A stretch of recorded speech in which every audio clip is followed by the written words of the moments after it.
An easy strawberry and raspberry Danish. All right. Now, they sell croissant dough. Usually you can get it with the perforations, but they also now just sell it in a sheet. Wow. Okay, What so if you could please come over here. You might not even know how to roll it out. So look, you see that lip right there? Yeah. You're gonna roll it towards you, and you see these little perforations? Yeah. Just pinch at the perforations to make sure when we roll this up, it doesn't come apart, okay? Now, the next ingredient is going to be some freeze-dried fruit. And then just pound it out, you know?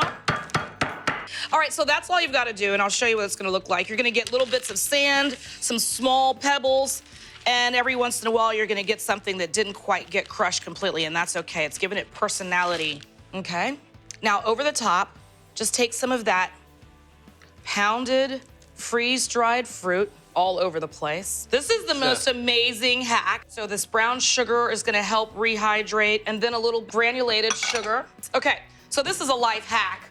I do this a lot when I need like little tiny bits of butter, just kind of grate it over the top. That's so smart. Keep that wrapper on as a handle. Yeah, so then now the game is just to roll it up. If you start this cold, it's very easy to roll up. You won't have to worry about any flour or anything like that. Tightly. Yeah. Wow. Beautiful. I mean, Nice tight roll. And then literally just, we're gonna make 8 out of this.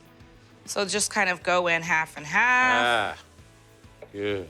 I've got an 8x8 right here that's just been cooking sprayed down on the bottom and the sides. I've got the oven set at 375. Just about 15 minutes after that. Crapple, boom. Done. Now, you know what we always like is a little bit of a glaze over the top. Glaze it up. So very simply, you're just gonna get some powdered sugar, gonna add in a little bit of this dust, and then if you have some lemon juice, some water, some orange juice, even a little bit of milk or heavy cream, that's all you need. A tiny pinch of salt as well is nice. And there you have it.